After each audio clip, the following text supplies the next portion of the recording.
번째 발표는 전환점을 맞이한 PE의 과제라는 주제로 VIG 파트너스 이철민 대표님께서 맡아주셨습니다. 이철민 대표님은 보스턴 컨설팅 그룹 프로젝트 매니저 출신으로 2005년부터 VIG 파트너스에서 20년간 근무하고 계시다고 하고요. 장기적인 산업 트렌드를 읽고 전략적으로 투자 대상을 선정하는 능력이 굉장히 출중하다고 잘 알려져 있습니다. 이 대표님을 박수로 맞이해 주시면 감사하겠습니다. 네, 안녕하십니까. 방금 소개받은 VIG 파트너스 이철민 대표입니다. 네, 오늘 사실 사모펀드 연합회 이뮤철 대표님, HNQ 이뮤철 대표님 이 자리에 나오시는 게 맞을 것 같긴 한데 아까 일정이 있어서 오셔서 인사하시고 지금 가신 것 같아요. 안 보이시네요. 그래서 제가 대신해서 사모펀드 전체 업계를 대변할 수는 없겠지만 저도 딱 20년 전, 정확하게 19년 전에 이제 사모펀드 업계에 발을 디뎠고 19년 차 내년에 이제 저희 회사도 20년 차를 맞이하게 되는데 그 경험을 바탕으로 우리 딜사이트에서 이제 주신 발제인 전환점을 맞이한 PE의 과제에 대해서 말씀을 드리려고 하고요. 과제라고 해서 특별히 어려운 건 아니고 아마 뒤에 세 분의 다른 연사님들께서 굉장히 디테일한 부분을 말씀해 주실 거라 아마 저는 약간 수박 겉핥기 형식으로 도대체 무슨 일이 일어나고 있고 뭐가 과제인지에 대해서 말씀을 드리면 그 중에 중요한 몇 가지 사안은 세 분께서 굉장히 깊이 있게 들어가는 발표를 해주실 것으로 믿고 있습니다. 간단하게 저에 대해서 설명드리면 저희 회사 다 아시겠지만 2005년도에 처음 설립된 1세대 사모펀드 중에 한 회사고요.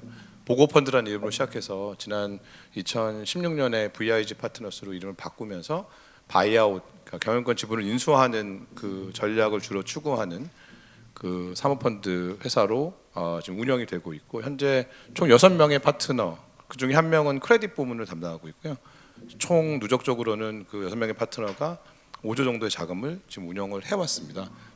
저희는 아까 말씀드린 것처럼 1세대 사모펀드이지만 명확한 투자 전략을 중간에 설립을 해서 2호 펀드 때부터 중견기업에 바이아웃을 한다라고 보시면 될 것 같고요. 무엇보다 기본적으로 이게 기관계 펀드가 아닌 독립계 펀드, 그러니까 저희 파트너들이 운영하는 펀드에 맞게 글로벌 스탠다드를 갖추면서 내부적으로는 또 한국 기업의 특성에 맞는 투자 전략과 기업 가치 증대 역량을 구축하고 있는 그런 하우스입니다. 저는 간단하게 말씀드리면 학부 때는 이과 출신이었고요.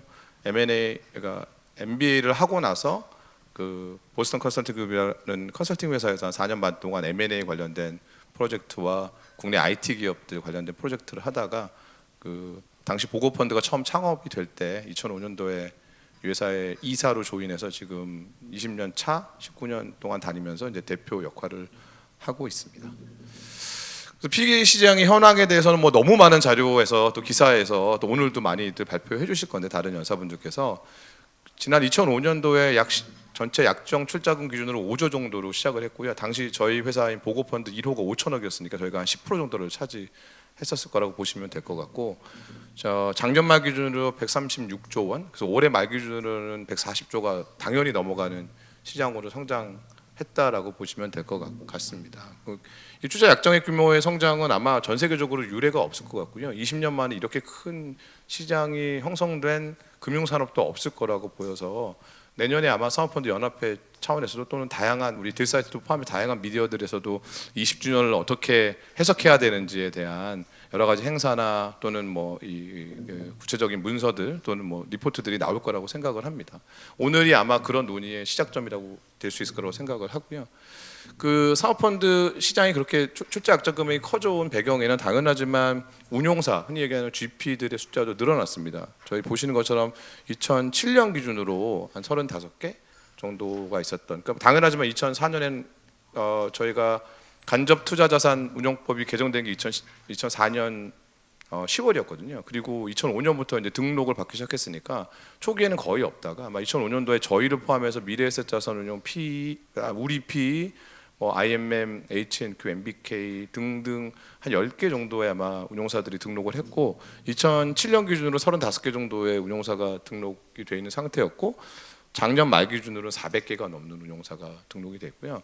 저희 노란색 라인은 그 등록된 펀드의 숫자입니다. 그래서 물론 당연하지만 저희도 지금 저희 회사만 해도 등록된 펀드가 한 열대 개 있는데 그 이제 등록된 펀드 기준으로 보면 한 1,100개, 1,200개 사이일 거고 올해 말에 되면 1,200개쯤 될 거라고 생각을 하고요.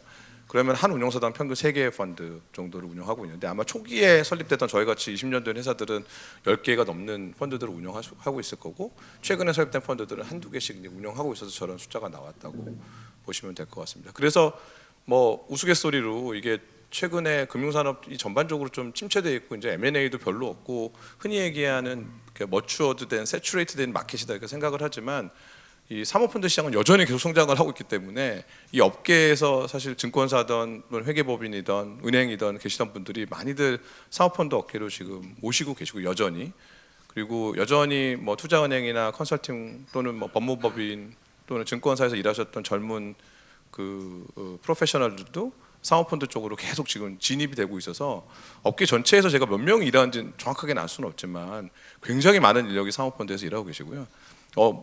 그러니까 저도 이런 행사에서 명함을 교환하면 저도 처음 들어보는 운용사들이 이제 너무 많이 늘어나고 있어서 그분들이 계속 딜소싱을 하고 찾아다니고 있고 그걸 통해서 에퀴티 펀딩도 받으시고 인수금융도 하시고 또 엑시트도 하시고 하는 일들이 계속 발생하고 있어서 굉장히 이 시장이 활성화되고 있구나라는 걸 저도 몸으로 느끼고 있고 특히나 어떤 때 많이 느끼냐면 특정 딜이 엑시트에 성공적으로 했다라는 뉴스가 나왔는데 그 운용사와 그 회사를 제가 들어본 적이 없는 경우가 이제 늘어나고 있어요. 웬만하게 뉴스에 나올 정도의 성공적인 엑시트라면 제가 저 정도 규모 예를 들면 조단이 뭐 엑시트다, 뭐 5천억 이상의 엑시트다 그러면 제가 저 회사를 모르고 저 운용사를 모른다는 게 현실적으로 가능한가라는 생각을 할 정도로 이제는 그런 엑시트 그런 사례들이 늘어나고 있을 정도로 이 시장이 굉장히 활성화되어 있다고 보시면 될 것 같고 그래서 아마 이제 이 사모펀드에 지금 업계에 들어와 계신 분들 말고도 사모펀드 업계 주변에서 서비스를 제공하는 자문사에 계신 분들 중에 많은 분들도 본인 스스로 사모펀드를 직접 창업해가지고 운영하고 싶은 그런 이제 궁극적인 목표를 가지고 계신 분도 되게 많고 기회만 되면 뛰쳐나와서 프로젝트 펀드를 만들어서 첫 번째 투자를 하시고 그 첫 번째 투자가 성공을 하면 그걸 기준으로 또 두 번째, 세 번째 펀드를 만드는 뭐 그런 일들이 계속 진행이 되고 있고 그게 이제 선순환 구조를 만들고 있는 게 아닌가라고 생각을 하고 있습니다. 이건 삼성증권에서 이제 정리를 한 건데 2012년부터 작년까지의 국내 M&A 시장 저희 바 차트의 숫자는 빌리언 달러니까 뭐 1조 지금 기준 1조 4천억 정도 되지만 뭐 약 그냥 1조 내지 1조 2천억 정도라고 보면 국내 이 M&A 시장은 2014년부터 19년까지는 굉장히 한 70조 원, 80조 원 정도 규모로 안정적으로 거래가 됐던 큰 시장을 형성을 했었고요.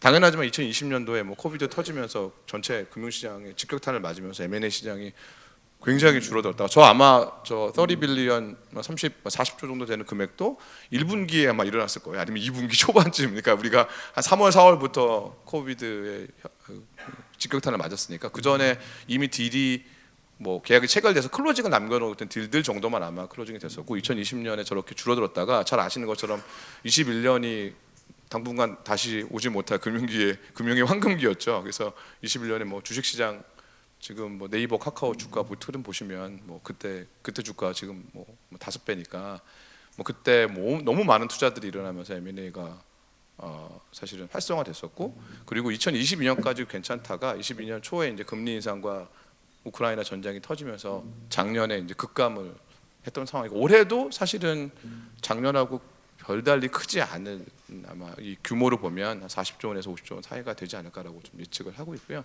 사실 작년 이맘때쯤 다른 포럼 뭐 이런 데 보면 대부분의 연사님들이나 또는 전문가분들께서 아마 2024년 하반기부터는 금리 인하와 함께 시장이 좀 활성화될 거다라고 생각했는데 네, 뭐 그런 예측이 부질없다는 걸 다시 한번 느끼면서 트럼프의 당선과 금리는 실제 뭐 시중 금리는 떨어지지는 않고 다시 올라가고 있고 사실 국내 주식시장 상황은 굉장히 안 좋고 뭐 이런 일들이 반복되면서 사실 내년에도 지금 어떻게 될지 예측하기 쉽지가 않은 상황이 되어 있습니다. 저 푸른색 선은 아마 그때 한 1,000억 이상 규모 기준으로 봤을 때 그 딜 숫자고요. 그래서 우리나라에서는 안정적으로 한 지금 기준으로 보면 1,000개 정도의 딜이 1년에 일어난다. 물론 뭐 저기에는 마이너리티 투자도 있고 뭐 그 자회사 간의 거래도 있고 한데 그런 것들을 보더라도 한 1,000개 이상의 딜이 일어나는 굉장히 큰 시장으로 이제 성장을 했다 M&A 시장이. 근데 거기서 중요한 건 다음 장에 보시는 것처럼 사모펀드의 이제 비중입니다.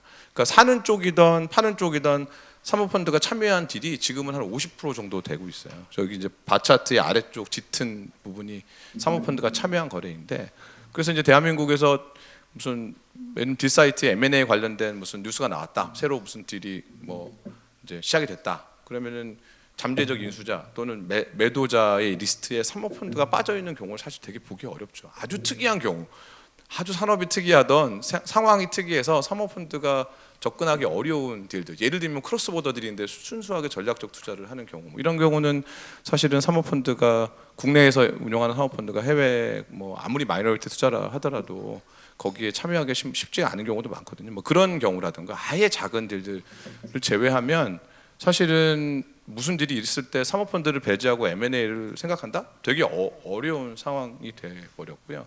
그 세부적인 내용을 삼성증권이 작년 2023년도 탑 20 딜을 이렇게 정리를 한 건데, 여기 이제 쉐이드된 푸른색으로 쉐이드된 있는 것들이 사모펀드가 매도인이건 매수인들이거든요. 딱 20개 중에 10개가 사모펀드가 관련이 돼 있습니다. 그러니까 딱 정확하게 지금 대한민국에서 M&A가 이제 실행이 된다. 그러면 딱 그냥 반 정도는 사모펀드가 무조건 관계가 돼 있다라고 생각을 하시면 될 거고, 이 비중이 더 늘어날지는 모르겠습니다. 뭐 당연하지만 더 늘어날 수밖에 없을 거라고 저는 생각을 하는데, 이게 사모펀드 액티비티도 그 엑시시든 아니면 신규 투자든 그것들이 다 경제에 영향을 받는 거고, 딜이 또 경제 상황에 따라 뭐 사실 딜 프로파일이 달라질 수 있기 때문에 쉽게 예측하기는 어렵지만 적어도 50% 수준 이상은 유지하지 않을까라는 게 이제 업계의 생각이고, 여기 뭐 자료에 보시면 아시겠지만 예를 들면 뭐 에어포스트 같은 경우는 IMPE가 블랙락에, 그러니까 사모펀드가 사모펀드에 파는 흔히 얘기하는 그 세컨더리 거래들도 굉장히 늘어나고 있어서 앞으로는 아마 저런 거래들이 더 좀 눈에 띄지 않을까 생각은 합니다. 다만 이제 그 사모펀드가 사모펀드한테 파는 거래들은 아직은 국내에서는 좀 초기 단계이긴 해서 그게 비중이 좀 작긴 하지만, 여러 가지 이유에서 뒤에 말씀드린 여러 가지 이유에서 아마 사모펀드가 사모펀드한테 파는 그런 세컨더리 딜들도 늘어나지 않을까 생각을 하고요. 그다음에 제가 이제 뭐 이런 자리 말고 그냥 사모펀드에 대한 개괄적인 강의를 하는 경우가 가끔 있는데, 그때 이 장표를 많이 보여드리거든요. 그러니까 사모펀드가 경영권을 가지고 있는 소비재 유통 기업들의 이제 일부를 제가 그 로고들을 따왔는데, 그래서 아침에 일어나서 정상적인 대한민국의 그냥 그 직장인 또는 뭐 생활인이 아침에 일어나서 저녁에 주무실 때까지 사모펀드가 소유한 기업들을 피해 사시기 되게 어려워요. 먹는 거, 입는 거, 뭐 서비스를 받건, 뭐 또 자녀들 관련된 건 어디 놀러 가도 여기 있는 거 보시면은 뭐 다 아시는 회사들인데, 되게 뭐 메디필, 뭐 하나투, 홈플러스, 뭐 쿤달, 뭐 모던하우스, 잡코리아, 롯데손해보험, 주비스, 테일러메이드 골프, 뭐 맘스터치, 여기어때, 창고사삼, 성경김, 공차, 뭐 크린토피아, 뭐 이런 브랜드들이 뭐 사실 무의식적으로 매번 지나치게 되는 또는 쓰게 되는 브랜드들인데, 이미 우리 대한민국 사람들의 생활에 많은 부분에 이미 사모펀드들이 들어와 있다는 걸 느끼게 해주거든요. 근데 이게 경영권을 가지고 있는 회사들만 이런 거고, 예를 들면 마이너리티 투자한 거는 훨씬 많겠죠, 그죠? 거기다가 이 소비재 유통을 제외한 나머지 산업재들까지 따져 보면 지금 사모펀드가 투자한 기업의 숫자는 굉장히 많고, 저희도 뭐 이따 나중에 좀 디테일하게 더 세부적인 데이터들을 설명해 주실 거지만 이제 그 숫자는 늘어날 수밖에 없는 상황이고, 뭐 자본시장에서 이제 제가 처음에 20년 전에 왔을 때, 야 대한민국의 자본 구조는 되게 심플한데 재벌 기업 패밀리 자본이 있고, 은행들이 이제 돈을 빌려줘서 은행들이 갖고 있는 회사들이 좀 있고, 그다음에 그 법원이 갖고 있는, 그러니까 뭐 여러 가지 이유 때문에 법정 관리가 있는 법원이 갖고 있는 회사들이 있고, 그다음에 이제 중소기업 같이 개인들이 그냥 갖고 있는 회사들, 그러니까 재벌, 법원, 은행, 또는 은행이 이제 채권단이 갖고 있는 경우가 있죠.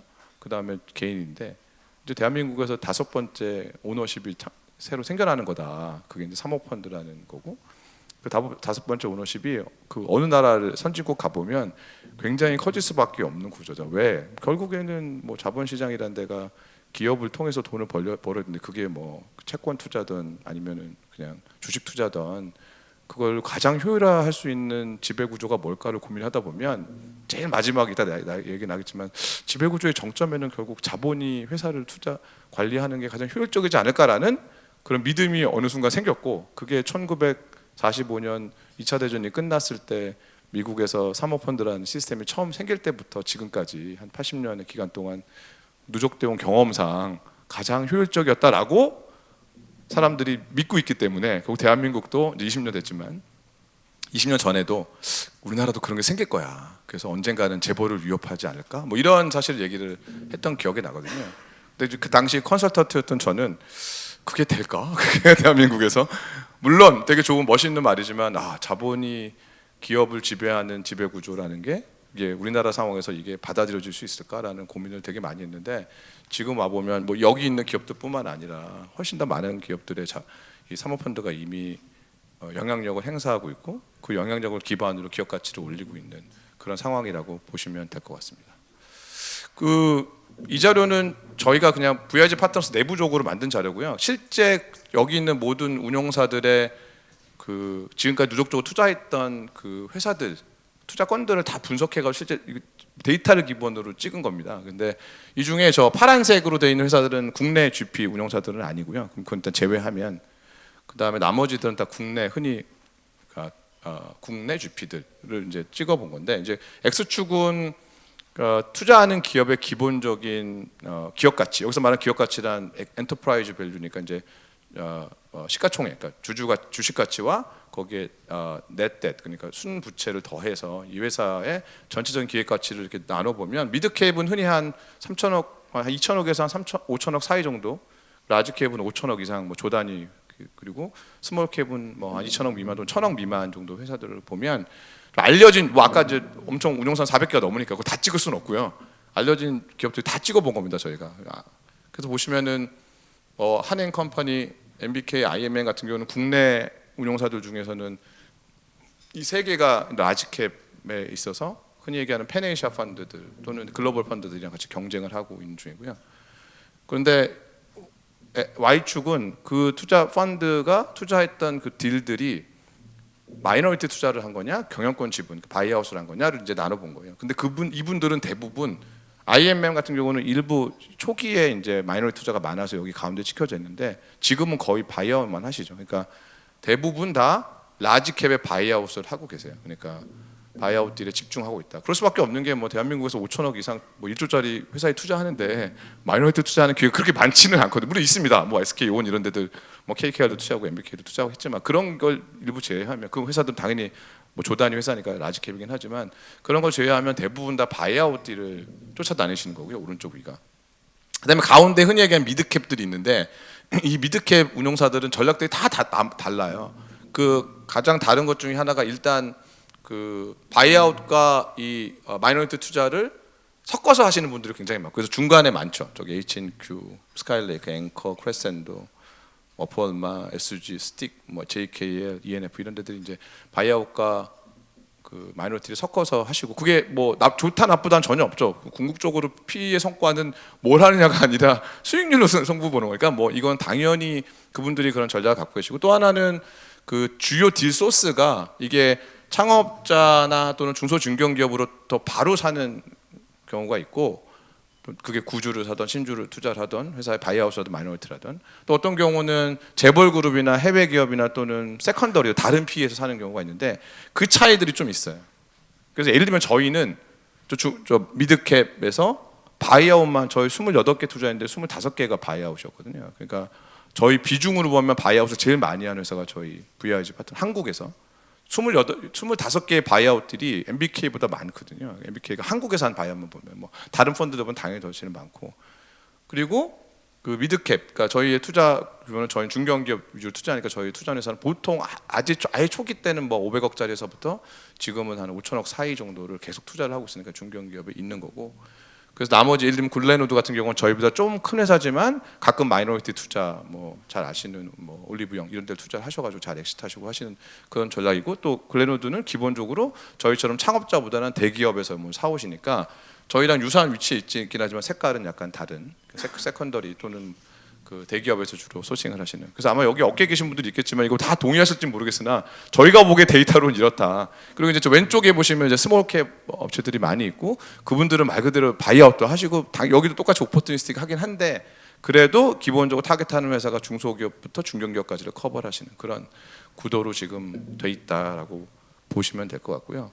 그런데 이제 그 안에서 각각 20년 차가 되다 보니까 뭔가 좀 특색들이 이제 만들어지고 있는 거죠. 그래서 이게 비단 운용사들 내부적인 동인으로 만들어지는 경우도 있고 또는 하다 보니 LP들이 좋아하셔가지고 이제 이렇게 전략이 만들어지는 경우도 있는데 그 산업별로 약간 중점적인 산업을 좀 만드는 운용사들이 있습니다. 예를 들면 저희랑 UCK는 잘 아시는 것처럼 소비재 유통 이런 거 잘한다고 뭐 버거킹도 하고 공차도 하고 뭐 이런 그런 레퓨테이션이 생긴 거죠. 물론 저희가 다 그런 쪽만 투자하지는 않습니다만 저희도 뭐 항공사도 갖고 있고 폐기 음식물 쓰레기 처리 업체도 갖고 있긴 한데 그래서 밖에 보시는 약간 이미지는 VIG나 UCK 그런 뭔가 소비재 유통 뭐 이런 거 F&B 이런 건 되게 잘할 것 같다 뭐 이런 느낌을 주시는 거고 예를 들면 산업재는 누가 봐도 한행코나 뭐 글렌우드 같은 데들이 막 중후장대한 산업에 들어가서 시멘트도 하시고 뭐 케미칼 회사도 하시고 뭐 특수가스도 하시고 뭐 이런 그렇게 하신다는 이미지가 딱 이제 생긴 거죠. 이제 그게 긍정적인 이미지로 생기는 거죠. 그리고 세 번째 예를 들면 IT나 텍은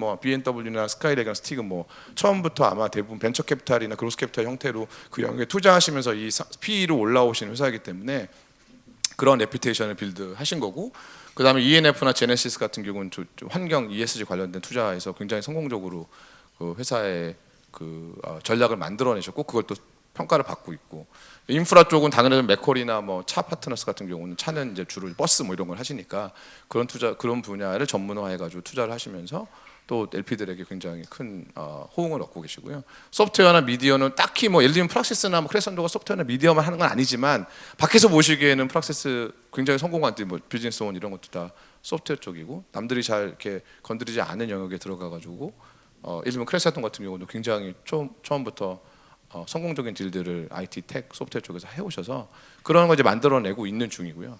그다음에 오른쪽에 보시면 이제 투자 테마도 이게 이제 지금 말씀드린 게 그로스 캐피탈이나 마이너리티나 이제 바이아웃 투자는 한 GP 운영사에서 이제 많이를 했다가 약간 거기서 달라지는 이제 투자 전략들이 다른 해외에서 그랬던 것처럼 이제 만들어지고 있는 거죠. 예를 들면은 MBK 파트너스가 SSG 이제 펀드가 따로 운영이 되고 있어서 그쪽에는 말 그대로 스페셜 시츄에이션에 투자를 하고 계시고 그다음에 도미누스나 저희 회사나 글렌우드나 IMM 각각 다 크레딧 디비전을 만들어서 지금 크레딧 펀드를 열심히 펀딩을 블라인드 펀드를 만들고 계신 중이고요. 그리고 행동주의는 KCGI나 온라인 파트너스 워낙 요즘 핫하니까 아예 그걸 테마로 해가지고 별도로 LP들을 모집해가지고 운영 중에 계시고 큐리어스나 케이스톤이나 유암콘 당연하지만 구조조정 전문적인 투자 펌으로 스스로 포지션도 하시고 실제 LP들도 거기에 맞춰서 투자를 해주시고 계시고 세컨더리는 스틱이나 LB나 한국투자가 세컨더리 맞게 한국투자 같은 경우는 예를 들면 벤처 위주긴 하지만 LB나 스틱 같은 경우는 그 세컨더리를 아예 그냥 전문으로 하시겠다고 세컨더리 펀드를 런칭해서 운영 중에 계시고 흔히 얘기한 디스트레스 쪽은 파인트리나 키스톤 같은 경우가 디스트레스 에셋들을 사가지고 완전히 턴어라운드 시키는 그런 플레이를 하시겠다고 하고 있어서 그러니까 지난 20년이 지나면서 GP 운용사들도 굉장히 다양화되고 그 안에서도 본인들을 좀 특색을 만들려고 하고 거기에 맞춰서 또 LP들이 투자를 해주시고 그런 시장이 약간 이제는 흔히 얘기하는 소피스케이트 돼 있다. 그래서 굉장히 고도화됐다 이런 느낌을 주고 있고 이게 더 아마 확대될 거고요. 저희 MBK나 도미누스 저희나 글렌우드나 IMM 여기서도 그냥 지금은 예를 들면 SSG나 크레딧 하고 있지만 어느 날 부동산을 할 수도 있고 어느 날 해외 전문을 하고 예를 들면 IMM 인베스트먼트는 해외 세컨더리 투자 해외에 GP나 LP들이 그 지분을 거래하는 그 투자를 하기 위한 펀드도 런칭을 해가지고 실제 모집을 하고 계시거든요. 그런 것처럼 이제 다양한 에셋 클래스로 가서 아마 해외에서 보면 여러분 잘 아시는 것처럼 EQT가 베어링 아시아를 사서 엄청 큰 M&A를 했잖아요. 그래서 이제 PE가 이제 성장을 하면 결국 약간 대체 투자의 자산운용사 형태로 성장을 할 거라고 보이고요. 지금은 우리나라에는 없지만 아마 운용사끼리 M&A, 그러니까 EQT가 베어링을 산 케이스처럼 운영사끼리 M&A도 예를 들면 저희가 VIG가 이건 그냥 예시입니다. VIG가 이제 우리 ESG를 잘 투자를 많이 안 했는데 ESG 투자를 하고 싶다. 그럴 때 운용사를 전략적으로 같이 뭐 인수한다든가 아니면 파트너십 한다 그럴 수도 있는 거죠. 장기적으로 보면. 그래서 한 이름을 쓰고 엄브렐라 안에서 다른, 왜냐하면 내부적으로 팀을 만드는 것도 가능하겠지만 어느 순간에서 보면 운영사끼리의 합종 연행도 가능한 시점이 올 수도 있지 않을까. 해외에서는 이미 뭐 그런 일이 너무 많아서 GP가 GP, 그러니까 운영사를 사고 뭐 팔고 하는 경우가 너무 많고, 그러면서 계속 커지고, 그게 비단 같은 나라에서만 일어나는 게 아니라 뭐 A 운영사가 예를 들면 중동에서 잘하고 있는데 그 회사가 유럽에 있는, 일본에 있는 회사를 사기도 하거든요. 뭐 이런 일들도 장기적으로 발생할 수 있지 않을까. 다만 아직 우리나라가 20년밖에 안 돼서 뭐 7, 80년 된 미국 같은 그런 이제 상황은 아니기 때문에 시간이 지나면 결국 대체 투자 자산 운용사 형식으로 운용사가 커지고, 그럼 그 안에서 또 합종 연영이 일어나고 대형화가 더 일어나고 뭐 이렇게 되지 않을까 생각을 합니다. 그래서 이제 지금부터는 시간이 많지 않아서 저희가 정확하게 제가 이제 20년 딱 된 이철민 대표가 생각하는 저희 사모펀드 업계, 대한민국 사모 업계 7개의 과제인데, 이건 그냥 화두를 던지는 거고 구체적인 내용은 제가 말씀 안 드리고, 이 중에 몇 개는 제 뒤에 세 분께서 연사께서 또 굉장히 디테일하게 설명을 해주게 돼 있더라고요, 자료를 보니까. 그래서 아마 이것들에 대해서 제가 말씀을 드리고, 이게 아마 내년, 내후년 20년 차를 맞이한 이후의 사모펀드 업계의 가장 큰 화두로 논의가 계속될 거다라고 생각을 합니다. 첫 번째는 단기적인 불황의 극복인데요. 뭐 아시겠지만 M&A 시장 자체가 볼륨이 작년도 줄었고 올해도 크게 차이가 없다고 생각을 하면, 그 얘기는 사는 것도 별로 없고 엑시도 잘 안 됐다라는 얘기거든요. 그건 거꾸로 얘기하면, 이거는 캘퍼스가 공개한 자료인데 그 각 연도별로 캘퍼스가 투자한 모든 펀드들의 그 수익률을 보여주는 건데, 잘 아시겠지만 사모펀드가 타겟은 뭐 IRR 25%를 타겟으로 한다고 하지만 평균을 보면 한 10%대 초반이거든요. 물론 10%대 초반을 매년 하니까 그거는 시장보다 훨씬 좋은 성과를 내고 있는 거죠, 글로벌리 보면. 하지만 이 그래프에서 보시는 것처럼 2017, 18, 19까지 계속 그 빈티지별로 그때 설립했던 펀드들이 지금 현재 기준의 마크를, 밸류에이션 마크를 보면 쭉 올라가다가 21, 22에 급격히 떨어지고 23, 24는 아직 뭐 너무 초기라서 데이터가 안 나오는데 아마도 더 낮을 거다라고 생각을 하고 있고요. 왜냐하면 엑시스 일단 안 되니까. 그리고 퍼블릭 마켓, 뭐 미국 시장을 제외하면 우리나라도 보면 퍼블릭 마켓이 안 좋으면 당연히 이 컴스 밸류에이션을 해보면 수익률이 낮을 수밖에 없거든요. 그래서 이 단기적으로 어려워진 시장을 어떻게 극복할 거냐. 아마 지금 사모펀드 여기 운영사에서 오신 분들 다 있겠지만 뭐 가지고 계신 포트폴리오 다 잘 되는 건 아닐 수 있거든요. 그러면 이제 엑시스도 해야 되니까 포트폴리오도 많이 있을 수 있고, 그럼 이것들을 어떻게 엑시스에서 LP들께 빨리 돈을 돌려드리지? 그래서 제가 사실 지난주에 그 ABCJ라고 해서 뭐 그 아시아에서 2개 있는 큰 컨퍼런스가 있거든요. PE나 VC 관련해서. 이제 하나는 9월달에 슈퍼 리턴이라고 이제 싱가포르에서 하는 게 그게 제일 크고요. 두 번째가 11월에 이제 ABCJ 홍콩인데, 지난주에도 갔더니 한국 사람이 없는 세션인데 제일 중요한 세션 중에 하나죠. 거기 이제 그 아시아 얼트라고 하는 아시아 펀드 오퍼 중에 제일 큰데 좀 거기 하나 레베카 주라고 하는 이제 대표 창업자하고, 그다음 어피니티의 KY 탱 당 회장님하고 또 한 분은 TPG 이제 아시아 담당하시는 이 세 분이 이제 모더레이터한테 하는데, 거기 갑자기 한국 얘기를 하시기 시작하시면서 되게 우울한 얘기를 하더라고요. 이제 일단 뭐 고려아연 포함한 MBK의 이 움직임 때문에 이 시장이 이제 굉장히 좀 주목을 할 만하다. 무슨 일이 벌어질지 궁금하다. 두 번째, 근데 저출산이라 한국 지금 출산율이 뭐 0.7인데 뭐 이 나라 어떻게 되는 거냐. 그래도 뭐 한 분은 뭐 그래도 한국은 테크놀로지를 굉장히 잘 사용하니까 이게 다른 나라와 달리 굉장히 가능성이 있어 보인다. 뭐 이런 얘기를 막 하고 계시더라고요. 근데 이제 그들이 바라보는 한국 시장은 뭔가 약간, 예를 들면 밑따라 말씀드리겠으면, 예를 들면 중국은 이제 투자를 못 하니까 외국인들 입장에서 보면 엑시트도 안 되고, 제외하면 그럼 뭐 호주, 일본, 인도거든요. 그럼 인도는 알겠어요. 거기는 중국을 대체하는 뭐 그로스 캐피탈 시장이고 바이아웃은 거의 없고 마이너리티 투자에서 막 10배, 20배짜리 엑시트 막 나오는 뭐 그런 훌륭한 시장으로 이제 알겠어요. 거기 돈이 막 몰려가고, 일본은 밸류업 프로그램 뭐 엄청 해가지고 기업들 주가가 엄청 올라갔고, 물론 엔화는 폭망이지만 원화만큼이나. 그런데 거기는 뭔가 좀 정부도 뭐 하는 것 같고, 기업들도 뭐 또는 PE들도 뭔가 액티브하게 뭔가 하는 것 같고, 호주는 원래 전통적인 바이아웃 시장인데 한국은 뭐지? 뭐 이런 기본적인 생각을 깔고 논의를 하시더라고요.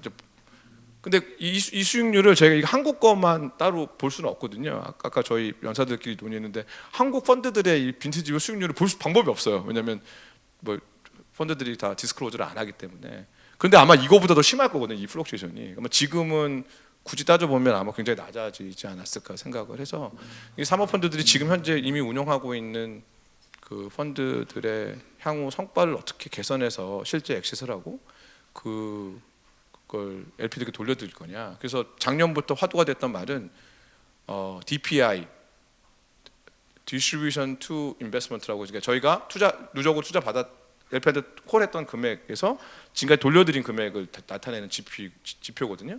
그러니까 DPI is new IRR. 그래서 IRR은 안 중요해요. IRR은 뭐 저희가 지금 갖고 아직 엑시 못한 회사를 뭐 2배, 뭐 3배 이렇게 밸류에이션 마크를 해놓으면 그거 기준으로 IRR은 되게 높아 보일 수 있는데 그건 중요하지 않고, 네가 지금 나한테 뭘 1,000억을 받아갔어. 그럼 나한테 지가 돌려준 게 언제야? 5년 차인데 나한테 원금은 돌려줬어. DPI가 그 1X가 되면 나한테 1,000억을 받아가는데 지금 5년 차에 1X는 돌려줬어. 그럼 나머지 자산이 팔리면 뭐 이게 2X가 될지 2.5X가 될지 3X가 될지 예측이 되잖아요. 그래서 DPI가 너무 중요해진 시장이 돼서 그 성과를 개선하기 위해서는 엑시트 빨리빨리 해야 되는 상황이 됐는데, 이게 결국에는 이런 상황이기 때문에 엑시트 되게 어려운 상황이기 때문에 사모펀드들이 이걸 어떻게 잘 극복해 나갈 거냐가 지금 중요한 첫 번째 과제고요. 두 번째는 그 엑시트과 관련해서 다른 선진국 시장과 달리 대한민국은 그 IPO를 통한 엑시트이 불가능합니다. 여기서 말하는 IPO 통한 엑시트, IPO를 통한 경영권 지분 엑시트는 사실상 불가능해요. 그러니까 사실상, 왜냐하면 우리나라의 그 규제상 그 IPO 전에 최대 주주는 IPO 이후에도 최대 주주로 남아 있어야 되거든요. 그래서 그 소액 주주를 누군가 책임져야 된다라는 그런 컨셉이 남아 있어서 2021년에 그 PEF가 컨트롤 갖고 있는 기업들이 IPO 할 때 심사를 강화하겠다. 그리고 구주 엑시트는 좀 지양하겠다라는 게 해서 실제로 저희도 IPO를 2번 해봤는데, 삼양옵틱스하고 동양생명을 저 다 그냥 갖고 있던 지분의 일부를 매각하고 흔히 얘기하는 부분 엑시트를 하는 거지, 그 IPO 엑시트 불가능. 그래서 저희도 해외 LP들이 많은데 해외 LP들 항상 물어보세요. 이 자산은 IPO 엑시트냐, 뭐 트레이드 세일 엑시트냐, 그러면 대한민국에서 IPO 엑시트 불가능하다. 왜냐면 다 바이아웃들이니까, 마이너리티들이 아니니까. 뭐 그런 논의를 항상 하게 되거든요. 그래서 IPO 엑시트 불가능한 상황에서 결국에는 트레이드 세일 엑시트, 그러니까 경영권 지분의 경우입니다. 트레이드 세일을 제3자한테 매각을 하는 경우밖에 없는데, 그게 이렇게 시장이 안 좋으면 어려운 거죠. 왜냐하면 사과해야 되는 대기업이든 아니면 중견기업이든 또는 뭐 외국계 투자자도 다 지금 한국 시장에 대해서 불안하게 생각하고 이 특정 산업에 대해서 확신이 없는 상태에서 엑시트 안 되는 거예요. 그래서 최근에 그게 뭐 우리나라뿐만 아니라 다른 나라도 마찬가지. 미국을 제외하면 엑시트 마켓 안 좋다. 그러면 무슨 일이 일어나고 있냐? 그래서 오른쪽에 보시는 것처럼 흔히 얘기하는 세컨더리나 컨티뉴에이션 딜들이 엄청 늘어나고 있는 중이고요. 그래서 이게 GP 레드, 그러니까 이게 세컨더리 딜이 LP가 자기가 예를 들면 VIG 파트너스 사업에 투자했던 그 지분을 다른 LP한테 매각하는 LP 레드 세컨더리가 있고요. GP 레드는 GP가 갖고 있는 자기 포트폴리오 회사의 일부 지분 또는 전체를 다 매각하는 이제 GP 레드가 있는데, 그 시장이 지금 기하급수적으로 커지고 있습니다. 그러니까 그 세컨더리만 하는 펀드들한테, 그 이 지분만 사는 펀드들한테 GP가 그 포트폴리오 회사를 매각을 하는 거죠. 그래서 엑시트를 하는 거죠. 파셀 엑시트. 이 규모가 지금 여기 보시면은 51 빌리언이니까 사실 한 70조 정도를 글로벌리 엄청 커지고 있고요. 세컨더리만 열심히 하는 콜러 캐피탈, 뭐 렉싱턴, 아디안, 뭐 스텝스톤, 뭐 이런 데들이 펀드 규모가 그러니까 엄청나게 커져서, 원래 그분들도 다 렉싱턴하고 콜러는 마이너리티만 그 세컨더리만 하시는 회사인데, 그거 말고도 아디안이나 뭐 LGT나 뭐 이런 스텝스톤 이런 데도 원래 이제 프라이머리 그냥 GP한테 펀드에 얼로케이션 하는 것도 많이 했던 회사들인데, 지금 그분들의 메인 비즈니스가 이쪽 프라이머리 얼로케이션은 안 커지고, 왜냐면 안 좋으니까 시장이 다 세컨더리로 가고 있거든요. 세컨더리 시장이 어마어마하게 커지고 있고, 더군다나 여기는 제가 숫자는 안 넣었지만 컨티뉴에이션 펀드, 예를 들면 저희가 갖고 있는 펀드를 새로운 LP를 모아서 저희가 다시 이제 사는 거죠. 대한민국에 딱 한 번 있었는데, 그 이제 쌍용 시멘트를 한인컴퍼니가 다음 펀드에서 이제 하는, 그것도 렉싱턴에서 아마 서포트를 했을 텐데, 뭐 그런 일들이 늘어날 수밖에 없을 거다. 근데 이것도 향후의 화두가 되겠죠. 세컨더리가 어떻게 될 거냐, 엑시스를 어떻게 만들어낼 거냐, 컨티뉴에이션이 정말 계속 늘어날 거냐, 이게 화두가 될 것 같고요. 세 번째는 그 해외 투자자들의 확대입니다.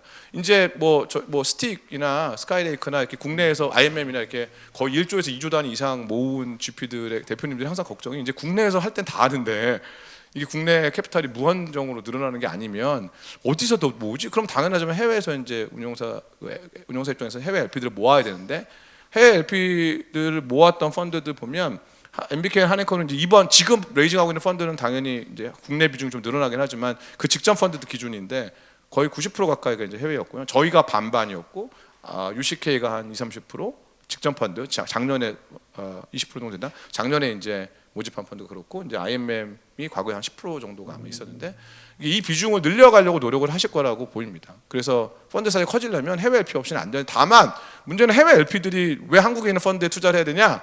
나는 이제 거기에 대한 근본적인 질문이 몇 가지 있는 거죠. 첫째, 야 한국은 팬에이시아 펀드나 글로벌 펀드가 다 커버하는데 뭐 어피니티, MBK가 다 들어가 있는데 거기 너희들한테 왜 해? 근데 이게 첫 번째 질문이죠. 뭐가 다른데? 두 번째는 우리나라 운영사들이 다 국내 LP분들 대상으로 해가지고 운영하다 보니까 시스템이 부재한 거예요. 영어 모든 자료 다 영어 한글로 만들어야 되고 컴퓨터 다 영어로 해야 되고 그 영어뿐만 아니라 그들이 요구하는 각종 ESG 뭐 스탠다드와 다양한 내부 관리 통제 제도 시스템들이 있거든요. 그거 관리하려면 비용도 비용이지만 너무 사람도 많이 들고 사실 신경을 엄청 많이 써야 되니까 그래야 되나? 이거 한 두 군데 세 군데 LP 모셨는데 그거 하려고 이 비용과 시간을 다 이런 고민이 사실 있는 거죠.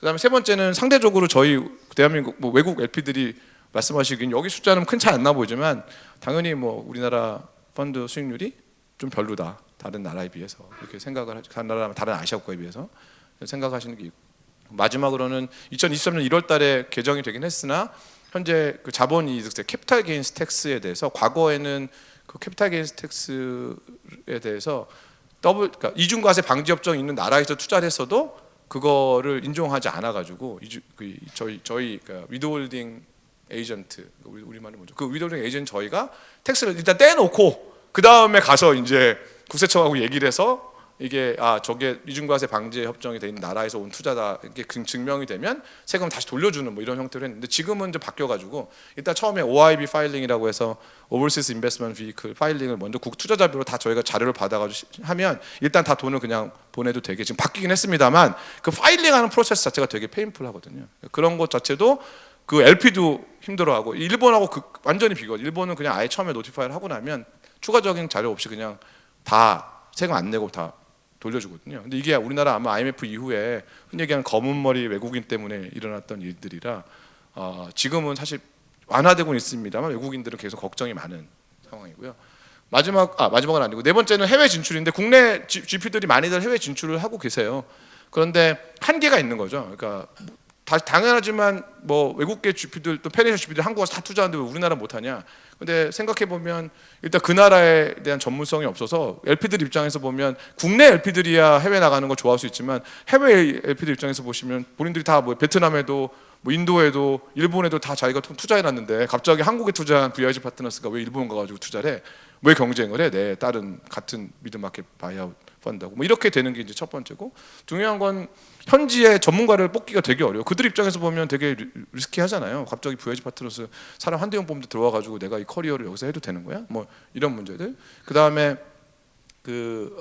원펌으로 운영하기 되게 어려운 게 예를 들면 UCK가 대표적인 사례인데 UCK도 유니슨 캐피탈이 한국 법인처럼 운영이 됐지만 결국 궁극적으로는 잘 되면 이게 나라도 다르고 LP 구성이 다르기 때문에 결국 이제 분리 독립이 되는 경우가 많이 있기 때문에 결국 정말 글로벌로 운영될 수 있냐? 우리가 흔히 얘기하는 KKR, 칼라이, TPG 뭐 이런 데들은 되는데 우리도 될까? 이런 거에 대한 사실 고민이 이제 생기기 시작하는 거죠. 그 다음에 다섯 번째는 상장사 투자인데 지금 뭐 잘 아시겠지만 의무공개 매수제도에 대해서 논의가 지금 활발하게 진행되고 있거든요. 뭐 이런 걸 보면서 야 상장사 투자하는 게 이게 쉬운 일인가? 보시면 대부분 PE가 투자했던 상장사들은 대부분 다 상장 폐지를 거의 완료했거나 완료 중에 있습니다. 그러니까 상장사 상태 회사를 이제 투자하는 것 자체에 대한 부담이 되게 많아졌고요. 그걸 유지하는 것도 되게 부담이 많아졌고 사실 엑시사 때도 쉽지 않아지고 의무 공개 매수제도가 들어오면 근데 그런 일이 발생해서 상장사 투자에 대해서 이 의무 공개 매수제도가 어느 정도 이제 어떻게든 법안이 통과돼서 안착이 되면 사모펀드들이 어떻게 대응할 건지에 대해서 이제 고민을 해야 되는 시점이 되고 있는 중이고요. 그다음 여섯 번째는 엑시 늦어지니까 그러니까 결국에는 과거에는 우리가 금융인으로서 투자를 하고 엑시트를 하면 되는 거라고 생각을 했는데 여기 왼쪽에 보시는 것처럼 그 5년 이내 엑시트하는 비중이 급격히 줄고 있거든요. 그 얘기는 6년, 7년 막 이렇게 그 포트폴리오를 가지고 있어야 되는데 그러려면 오른쪽에 보시는 것처럼 매출 늘리고 비용 줄이고 볼트온 액퀴지션 해가지고 회사 키워야 되는데 그러면 이건 약간 금융의 영역을 벗어나서 진짜 뭐 그룹의 기조실 역할 같은 역할을 해줘야 되고 그래서 CEO, CXO도 굉장히 잘 하여야 되고 뭐 이런 고민들이 생긴다는 거죠. 그 운영 역량을 어떻게 키울 거냐가 향후에 사모펀드의 가장 큰 과제 중에 하나일 거고 해외 LP들을 계속 물어보세요. 예를 들면 뭐 한인컴퍼니는 그 별도 이렇게 전문 운용팀을 가지고 계시고 거기 훌륭한 분들 많이 보고 그분들이 가서 CEO도 하시고 그러시던데 VIG는 어떻게 할 겁니까? 뭐 이런 질문을 계속 하시거든요. 근데 우리는 저희가 1년에 한두 개 투자하고 다 산업도 다르고 저희는 전문 경영진을 모셔가지고 그분들이 경영하고 저희가 그분들과 커뮤니케이션 하는 거지. 우리 내부에 뭐 4명 3명 팀 모아봤자 그분들은 2등 시민이고 VIG 내에서 그분들이 정말 모든 회사를 다 커버할 수 있을까라는 고민이 있습니다라고 얘기하면 뭐 이해는 하시지만 궁극적으로 회사 가치를 올리는 방법이 뭐냐에 대해서 계속 챌린지를 받을 수밖에 없는 구조가 될 것 같고요. 마지막으로는 디플리 깊게는 안 들어가겠지만 그 사회적 책임 이 이슈는 아마 계속되는 이 건이 끝날 때까지 또는 두 번째 사례가 나올 때까지 고려아연 사태가 불러일으킨 이거는 그 국내 LPGP 해외 LP 다 공이 이게 어떤 사모펀드에게 어떤 영향을 미칠 건지 이게 사회적으로 어떤 역할을 사모펀드가 해야 되는지 거기에 대해서 계속 질문을 하실 거라고 봅니다. 네, 여기까지 제가 발표드렸고요. 혹시 질문 있거나 이러신 거는 오늘 시간이 촉박하니까 다 끝나고 제가 남아 있을 테니 그때 주시면 되겠습니다. 네, 감사합니다.